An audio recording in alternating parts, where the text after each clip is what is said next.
माझं नाव सोनम आहे। मी एका छोट्याशा गावात राहते। मी एक साधी गरीब मुलगी आहे जिची खूप मोठी स्वप्न होती। मला माझे लहान घर सोडून मोठ्या महालात राहावेसे मनापासून वाटत होते। माझी सर्व स्वप्न एक दिवस पूर्ण होतील याची मला खात्री होती। मला 4 बहीण भाऊ होते जे माझ्यापेक्षा लहान होते आणि माझे वडील कमी पगारात एका कारखान्यात काम करायचे। मी विचार केला की मी सगळ्यात मोठी आहे म्हणून वडिलांना मदत करावी। म्हणूनच माझं एंटर झाल्यानंतर छोटी मोठी नोकरी करण्याचा प्रयत्न केला। पण आजकाल तर बिचारी MA BA झालेले मुलं बिना नोकरीचे फिरत आहेत। मग माझी काय अवकात होती चौकशी करायची। तेव्हा मला माझ्या मैत्रिणीने सल्ला दिला की जर तू कौशल्य शिकली तरच काहीतरी कमवता येईल।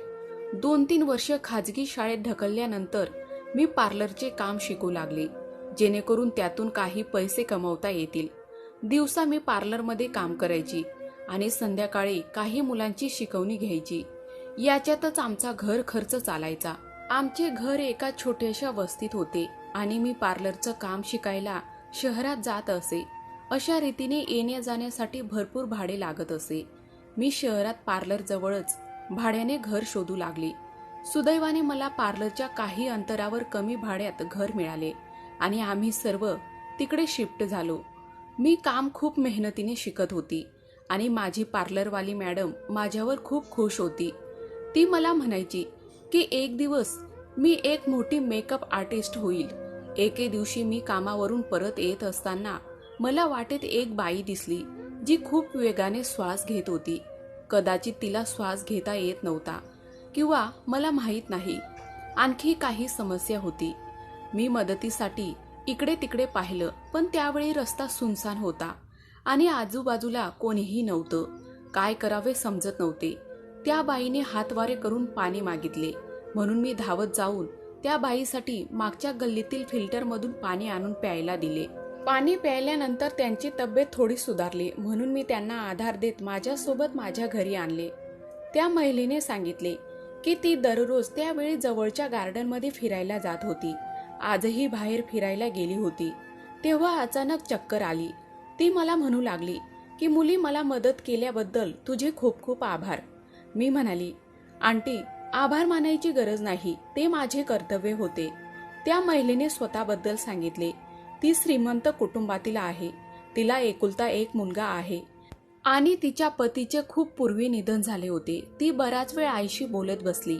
काही वेळातच तिची आणि माझ्या आईची घट्ट मैत्री झाली। काही वेळाने त्या बाईला तिचा ड्रायव्हर घ्यायला आला म्हणून ती निघून गेली। त्यानंतर ती महिला अनेकदा आमच्या घरी येऊ लागली। एके दिवशी ती आंटी खूप अस्वस्थ दिसत होती। माझ्या आईने तिच्या दुःखाचे कारण विचारले तर ती खूप दुःखी होऊन सांगू लागली की मला एकुलता एक मुलगा आहे आणि मला त्याच्या आयुष्याची खूप काळजी वाटते। आईने विचारले काय ताई असे काय झाले तुमच्या मुलासोबत? तर ती म्हणू लागली की माझ्याकडे एवढी संपत्ती असून काय उपयोग ज्याने मी माझ्या मुलाचे सुख विकत घेऊ शकत नाही। मला माझ्या मुलाला सुखी पाहण्याची इच्छा आहे। आता मलाही प्रश्न पडला की नेमकं काय झालं यांच्या मुलाला। मी पुढे जाऊन विचारले की आंटी सांगा तर खरं काय झाले? ती बाई म्हणू लागली की माझा मुलगा ज्या मुलीशी लग्न करतो ती मुलगी त्याच रात्री घटस्फोट घेऊन तिच्या माहेरी निघून जाते आणि माझ्या मुलावर काय काय घाणेरडे आरोप लावते। आता तर लोकांनी आमचं जगणं मुश्किल केले। आता कोणीही माझ्या मुलाला मुलगी द्यायला तयार नाही। त्यामुळे मी खूप काळजीत आहे। त्या आंटीचे दुःख ऐकून मला वाईट वाटले। आईनेही त्या आंटीचे सांत्वन केले आणि सांगितले की तुम्ही काळजी करू नका, तुमच्या मुलाचे आता खूप छान मुलीशी लग्न होईल।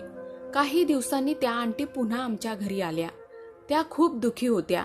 मला राहवलं नाही। मग मी विचारले आंटी आता काय झाले? बिचारी रडू लागली। काय सांगू मी माझ्या मुलामुळे खूप दुःखी आहे। काल पुन्हा त्याची सगाई तुटली। मी काय करू? काश मलाही माझ्या मुलाचा संसार जिवंत असताना पाहायला मिळाला असता। आता तर मी त्याच्या लग्नाचे स्वप्न बघणे सोडून दिले। कदाचित हे त्याच्या नशिबात नसेल। मला आंटीचे खूप वाईट वाटले। मी म्हणाली मी तुमच्या मुलाशी लग्न करेन। आंटीला माझ्या बोलण्यावर विश्वासच बसत नव्हता आणि म्हणाली तू खरं बोलतेस ना? खरंच तू माझ्या मुलाशी लग्न करशील का? हे ऐकून माझ्या आईला धक्काच बसला. तिने तिच्या डोळ्याने इशारा करत मला नकार देण्याचे सांगितले, पण मी लवकरच तिच्या मुलाशी लग्न करीन असे आश्वासन आंटीला दिले. ती खूप आनंदात निघून गेली. आंटी गेल्यानंतर आईने मला खूप रागवले की तिच्या मुलामध्ये काहीतरी प्रॉब्लेम असेल, नाहीतर प्रत्येक मुलगी त्याला सोडून का देईल. तू लग्नासाठी होकार का दिला. काही दया दाखवायची गरज नव्हती. मी दुःखाने म्हणाली की मला त्या बाईची नाही तर स्वतःची आणि माझ्या कुटुंबाची दया आली. जर मी त्याच्याशी लग्न केले तर दुसरे काही नाही, निदान आपली परिस्थिती चांगली होईल. आणि असंही मला कुठेतरी लग्न करायचंच आहे. मग त्या आंटीच्या मुलाशी का नाही. आईलाही माझा मुद्दा समजला. तिनेही होकार दिला. माझ्या होणाऱ्या सासूबाईंना एवढा आनंद झाला की काही सीमाच उरली नाही. जेव्हा ती तारीख ठरवायला आली तेव्हा तिने सोबत खूप मिठाई आणली. इतकी मिठाई होती की आम्ही नंतर पूर्ण कॉलनीत वाटली. माझ्या होणाऱ्या सासूबाईंनी मला माझ्या लग्नासाठी नेमका तोच जोडा दिला जो मला माझ्या लग्नात घालायचा होता. त्या जोड्याची किंमत पूर्ण 50,000 होती, पण त्यांना पैशाची पर्वा नव्हती.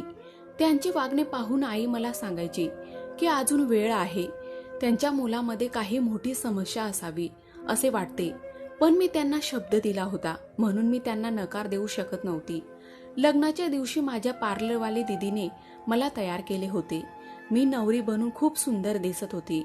माझ्या सासूबाईंनी माझ्यासाठी खूप चांगली व्यवस्था केली होती. लग्न मंडप पाहून माझे डोळे भरून आले. मी एक मोकळा श्वास टाकून विचार केला, माझे सर्व स्वप्न पूर्ण होत आहेत.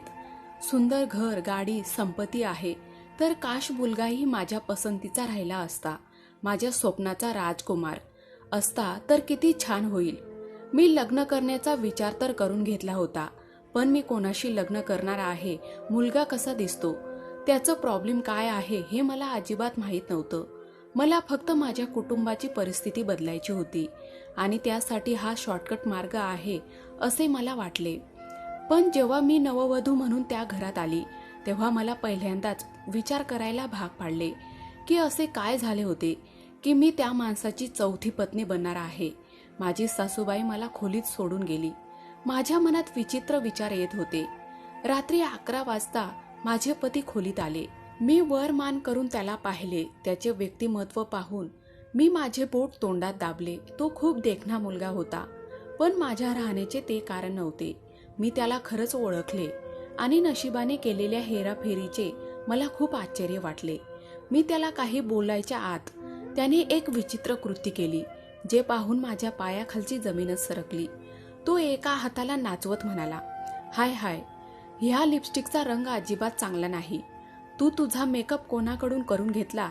ज्याने कोणी केला त्याने बेस नीट लावला नाही. मग मस्त चालत तो पलंगाजवळ आला. त्याचे हे कृत्य बघून माझी हालत खराब झाली. आता एक हात कमरेवर ठेवून तो माझ्या मेकअपला विचित्र पद्धतीने टोमणे मारत होता. मी त्याला ओळखले. तो प्रसिद्ध मेकअप आर्टिस्ट रोहन होता. पण हा माझा नवरा आहे यावर माझा विश्वासच बसत नव्हता. मी पटकन खोलीतून बाहेर पडली आणि दुसऱ्या खोलीत जाऊन कडी लावली. एक दीर्घ श्वास घेत मी बेडवर बसली. माझी अवस्था वेडी होण्यासारखी झाली होती. हाच विचार करून की तो आता माझा पती झाला होता. मी स्वप्नातही विचार केला नव्हता की ज्या माणसाला मी विसरली होती तो असा अचानक माझा पती म्हणून माझ्यासमोर उभा राहील. मी त्याला 2 वर्षापासून ओळखत होती. ही तेव्हाची गोष्ट आहे जेव्हा इंटरनंतर शाळेत नोकरीला लागली होती. ती शाळा खूप मोठी होती. श्रीमंतांची मुलं तिथे शिकायला येत होते. पण शाळेचा मालक खूप कंजूस होता. त्याने माझा पगार खूप कमी ठेवला होता. 4,000 पगार म्हणजे पिठात मीठ बरोबर होते. पण काहीही न मिळाल्यापेक्षा हेच बरं होतं. यालाच नशीब मानले होते. मी शाळेत जाऊ लागली. तिथे नर्सरी क्लास टीचर सोबत मदतनीस म्हणून शिकवायची. माझे काम मुख्यतः लहान मुलांची काळजी घ्यायची आणि डायरी लिहायची. लहान मुलांमध्ये माझं मन रमून गेले होते. एक नयन नावाचा मुलगा मला खूप क्यूट वाटायचा. मी त्याची खूप काळजी घ्यायची. एके दिवशी त्याचा ड्रायव्हर घ्यायला आला नाही. तेव्हा मुख्याध्यापकांनी मला या मुलाच्या घरी फोन कर असे सांगितले. मी रेकॉर्डमधून त्याच्या आईचा नंबर काढला आणि तिला फोन केला की खूप उशीर झाला आहे आणि तुमचा ड्रायव्हर तुमच्या मुलाला घ्यायला आला नाही. तर त्याची आई म्हणाली की मी माझ्या भावाला घ्यायला पाठवते. पूर्ण शाळा रिकामी झाली होती. मी नयनसाठी थांबली होती. की कोणी त्याला न्यायला आले तर मीही जाईल. मी त्या मुलाला एकटे सोडू शकत नव्हते. अर्ध्या तासानंतर नयनचे मामा त्याला घ्यायला आले. त्याला पाहून मी थक्क झाली. तो खूप देखणा होता. मी त्याला गेटवरच पाहिले होते. त्याने आपल्या भाच्याला गाडीत बसवले आणि निघून गेला. दुसऱ्या दिवशी मी नयनला विचारले, त्याला कोण घ्यायला आले होते? तो म्हणाला, ते माझे मामा आहेत आणि त्यांचं नाव रोहन आहे. मला नयनचे मामा खूप आवडायचे. मला त्याला पुन्हा पुन्हा बघावंसं वाटत होते. योगायोगाने काही दिवसांनी देवाने माझी प्रार्थना ऐकली. नयनचा ड्रायव्हर आता येत नव्हते आणि तोच मुलगा त्याला घ्यायला यायचा. मी रोज त्याला बघायला थांबायचे आणि जोपर्यंत तो त्या मुलाला घ्यायला यायचा नाही तोपर्यंत मी जायचे नाही. माझ्यासोबत काय होतंय मला माहीत नाही. मला तो खूप आवडायचा. त्याला तर माहितीही नव्हते की कोणीतरी त्याला पाहण्यासाठी इतके व्याकुळ आहे. तो शांतपणे यायचा आणि त्याच्या भाच्यासोबत निघून जायचा. माझी खूप इच्छा होती त्याच्याशी बोलायची, पण कधी हिंमत झाली नाही. एके दिवशी मुलांची पालक मीटिंग होती आणि त्याच दिवशी माझी तब्येत खूप खराब झाली होती. त्यामुळे मला शाळेत जाता आले नाही आणि मी रजा घेतली. दुसऱ्या दिवशी मी शाळेत गेल्यावर माझ्यासोबतच्या टीचरने हसतच मला सांगितले की तुला माहीत आहे, काल पालक मीटिंगसाठी नयनसोबत कोण आलं होतं? मी विचारल्यावर ती म्हणाली, नयनचे मामा आले होते. पण ते मामा होते की किन्नर होते हे मला माहीत नाही. असं म्हणत ती जोरजोरात हसायला लागली. मी आश्चर्याने विचारले की नीट सांग. मग ती म्हणाली, नयनचे मामा विचित्र बोलत होते आणि मुलीसारखे हात नाचवत बोलत होते. स्पष्ट दिसत होते की तो मुलगा नाही तर. ती इतकं बोलल्यावर मी तिला टोकत म्हणाली, बस कर, आता काही बोलू नको. मग तिचं काही न ऐकता मी तिथून उठले, कारण मला त्याच्याबद्दलच्या अशा गोष्टीचं वाईट वाटत होतं. काय खरे आणि काय खोटे माहीत नाही, पण तेव्हापासून तो नयनला कधीच घ्यायला आला नाही. माझ्याबद्दल त्या टीचरला कळालं होतं की रोहन मला आवडतो. मग बाकी टीचरांनाही सांगितले. सगळ्या टीचर माझी चेष्टा करायच्या आणि मला टोमणे मारायच्या. या मुलीला एक किन्नर आवडतो म्हणून त्यांच्याशी भांडायची की त्याला असं नका म्हणू. माझा टीचरांवर विश्वास नव्हता, त्यामुळे वैतागून मी ती शाळा सोडली. माझी इच्छा होती की मी एकदा माझ्या स्वतःच्या डोळ्याने बघेल काय खरे आहे आणि काय नाही. मला त्याचे घरही माहीत नव्हते. त्याला कसे पाहावे या विचाराने माझे मन खूप अस्वस्थ झाले होते. टीचर खरं बोलत होते की नाही हे मला कसे समजेल. एक दिवस मी माझ्या मैत्रिणीच्या घरी गेली होती. मी तिच्या खोलीच्या खिडकीतून बाहेर पाहिले तर तो बाहेर पार्किंगमध्ये बसला होता. त्याला पाहून मला आश्चर्य वाटले. लगेच माझ्या मैत्रिणीला विचारले की हा कोण आहे? ती म्हणाली की हा माझ्या भावाचा मित्र आहे. माझा भाऊ आणि तो मेकअप आर्टिस्ट बनण्याचा विचार करत आहेत. तो बिचारा तर तो आहे. तुला तर समजलं असेल, माझी मैत्रीण कुडकुडत म्हणाली. मी बाहेर नीट निरखून पाहिलं तर तो तसाच हात हलवत बोलत होता जशा मुली करतात. म्हणून मला त्या टीचरांचे म्हणणे खरे वाटले आणि माझी मैत्रीणही म्हणत होती की तो मुलगा नसून दुसराच काहीतरी आहे. मी निराशेने तोंड फिरवलं. त्यावेळी मला स्वतःबद्दल तिरस्कार वाटत होता की मी कोणाच्या प्रेमात पडली होती. त्या दिवसापासून मी त्याला माझ्या मनातून बाहेर काढून टाकले होते. नंतर मला माझ्या मैत्रिणीकडून कळाले की तो मेकअप आर्टिस्ट झाला आहे. मी एक पूर्णपणे मुलगी होती आणि मला पूर्ण पुरुषाशी लग्न करण्याचा अधिकार होता, नाही अशा पुरुषाशी ज्याला लोक विचित्र नावाने हाक मारतात. बरं झालं मी वेळेवर स्वतःला सावरले. नंतरही मी त्याला 2-3 वेळा मेकअप सेमिनारमध्ये पाहिले होते आणि माझ्या शंकेचे विश्वासात रूपांतर झाले होते की माझ्यासह संपूर्ण जग जे समजत होते तेच तो होता. खोलीच्या दारावर टकटक झाली तेव्हा दचकून उठली. माझं विचार करून करून डोकं फुटायला लागला होता की कोणाशी माझं लग्न झालं. बसल्या बसल्या ओरडून विचारले, कोण आहे? माझ्या सासूबाईंचा आवाज आला, सोनम बेटा मी आहे, दरवाजा उघड. मी रागाने म्हणाली, तुम्ही माझी फसवणूक केली आहे, इथून निघून जा, मी दार उघडणार नाही. मला वाटले की आंटीच्या मुलाला काही आजार असेल म्हणूनच मी लग्नाला हो म्हणाली होती, पण काय निघाला तो माझ्या कल्पनेतही नव्हता. म्हणूनच मी तुझ्यावर खूप रागवली आहे. निदान तुम्ही मला तुमच्या मुलाबद्दल तरी सांगितले असते. माझ्या सासूबाई रडत म्हणाल्या, देवाच्या कृपेने आमचा अपमान करू नको. संपूर्ण घर पाहुण्यांनी भरलेले आहे. आमची इज्जत अशा प्रकारे खराब करू नको. त्यांच्याकडून असे शब्द ऐकून मी शांतपणे उठून दार उघडले. मी लग्नाला हो म्हणाली होती आणि आता मला त्रास सहन करावा लागला होता. माझ्या सासूबाई मला पाहून सांगू लागल्या की असं काही नाही, जसं तू समजत आहेस. माझा मुलगा एकदम ठीक आहे. मी रागाने म्हणाली, आता तुम्ही हेच बोलणार? लग्नापूर्वी मी माझ्या सासूबाईंसमोर एक अट ठेवली होती की ती माझ्या कुटुंबाला एक घर घेऊन देईल आणि त्यांनी माझी अट मान्य केली. आता मी स्वतःचा सौदा केला होता. मला माझ्या हक्कासाठी उभेही राहता आले नाही. माझ्या नशिबाला दोष देत मी परत दार बंद केले आणि पलंगावर नजर टाकताच दुसऱ्या दारातून खोलीत प्रवेश करत रोहन बेडवर शांत बसला होता. त्याला असं कुणी पाहिलं असतं तर त्याच्या सौंदर्यावर कुणीही आपल्या मुलीसाठी आपल्या घराचा त्यागही केला असता. पण तो नेमका कोण आहे हे कळू शकलं नाही. त्याच्या दिसण्याने मीही प्रभावित झाली होती. आता काहीही होऊ शकत नव्हते. मी जाऊन बेडच्या काठावर बसले. त्याने मला त्याच्याकडे वळवले आणि म्हणाले की बाकी सगळे मला सोडून निघून गेल्या, तसे तूही मला सोडशील. यावेळी त्याचा आवाज खूपच वेगळा होता, देखणा आणि पुरुषार्थी. पण हे त्याचं खरं वास्तव्य नाही हे मला माहीत होतं. ज्या पद्धतीने विचार न करता बोलण्याची आपल्याला सवय आहे तेच आपले वास्तव्य आहे. त्याचं पण तेच वास्तव्य होतं. मुलीसारखं वागायची, बोलायची आणि त्याच्या नाजूकपणा. मी त्याला काय सांगू की मनात सोडायचा विचार असूनही त्याला सोडून जाऊ शकत नाही. मी मोठे दावे करत त्याच्या आयुष्यात प्रवेश केला. मी लग्न केले नाही तर एक जुगार खेळला ज्यात पराभव पूर्णपणे माझा होता. पण माझ्या कुटुंबातील सदस्यांना चांगले आयुष्य दिले होते. आता काय होणार हेच कळत नव्हते. त्याला उत्तर न देता मी फक्त एका बाजूला झोपी गेली. रात्रीसुद्धा मला स्वप्न पडायचे की मी कोणाशी लग्न केले म्हणून सगळे माझी चेष्टा करत आहेत. मी सकाळी उठली तेव्हा तो माझ्या आधीच जागा झाला होता. तसे तो चालता फिरता पुरुष दिसायचा, पण तो बोलायचा तेव्हा त्याचे सत्य सगळ्यांना समजायचं आणि त्याला त्याचा अपमान वाटायचं. मी या पार्टीसाठी तयार होऊ लागली. त्याने सांगितले की आजच्या फंक्शनसाठी माझा मेकअप ते स्वतः करणार. मी शांतपणे त्याच्या समोर बसली. त्याने मला इतकं सुंदर तयार केले होते की सगळे बघतच राहिले. मला पाहतच लोकांना माझ्या नशिबाचा हेवा वाटू लागला. पण काही लोक माझ्यावर हसतही होते की बिचारीचे नशीब बघा, मिळाला पण कोण. मी खूप उदास होती की मी स्वतःचे काय केले आहे.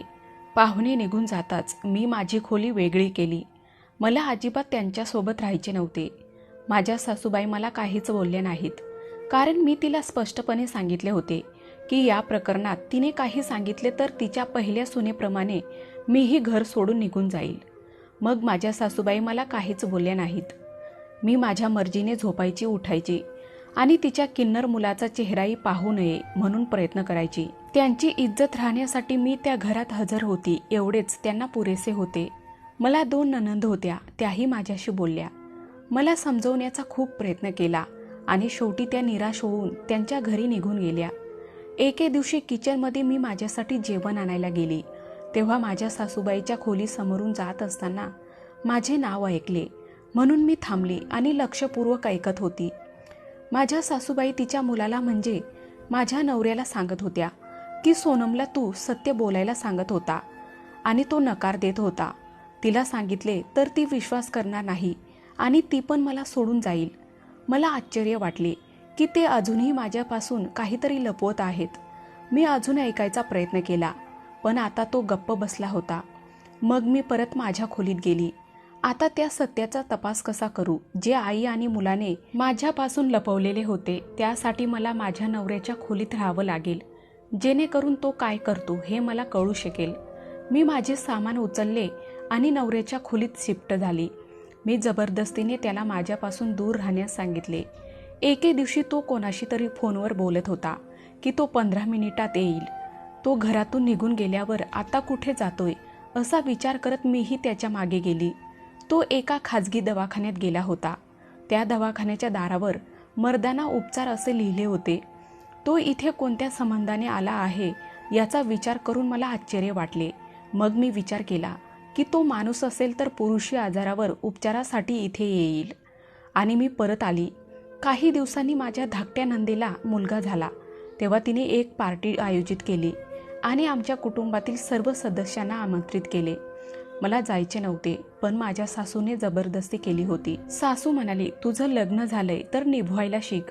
आता तुझा नवरा जसा आहे तसाच त्याची इज्जत आणि आदर कर. सासूमुळे त्यांच्यासोबत माझ्या नंदेच्या घरी आली.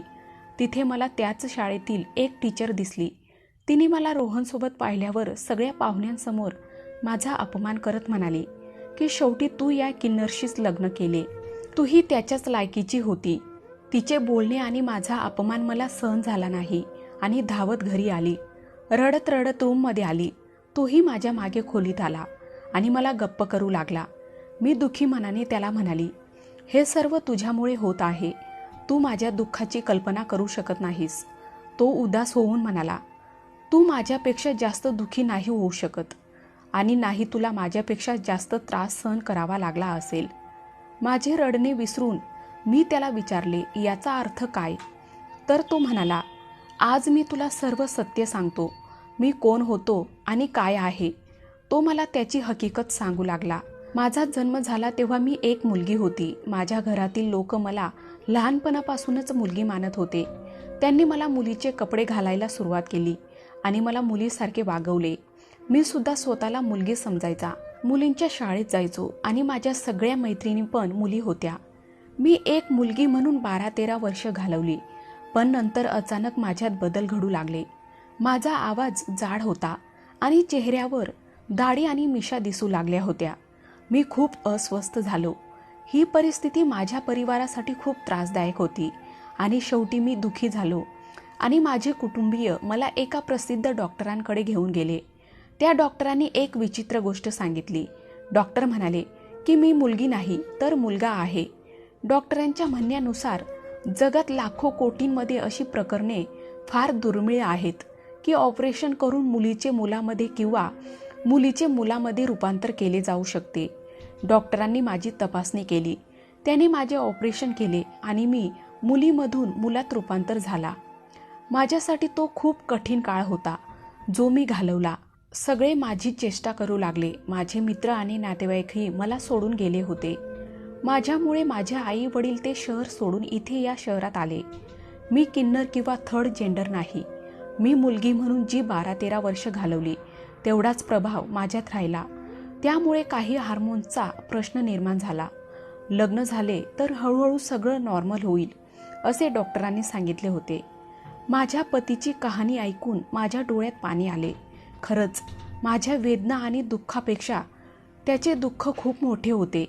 मी त्यांची माफी मागितली आणि मला माफ करण्यास सांगितले. या सगळ्यात मी तुला साथ देईन.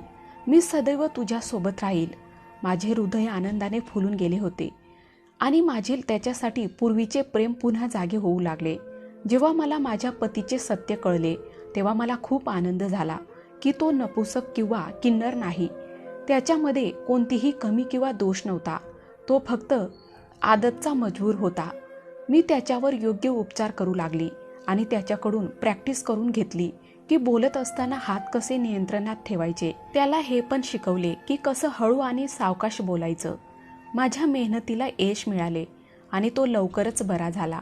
आता तो पूर्ण माणसासारखा बोलत चालत होता. तो एक प्रसिद्ध मेकअप आर्टिस्ट होता. त्याच्यात झालेल्या बदलमुळे तो प्रसिद्धीच्या शिखरावर पोहोचला. लोक त्याच्यावर आधीपेक्षा जास्त प्रेम करू लागले. त्याची एक नवीन ओळख निर्माण झाली. 2 वर्षापर्यंत तो पूर्णपणे बदलला होता. ज्या सवयीमुळे लोकांचा त्याच्यावर संशय निर्माण झाला होता त्या सर्व सवयी निघून गेल्या होत्या.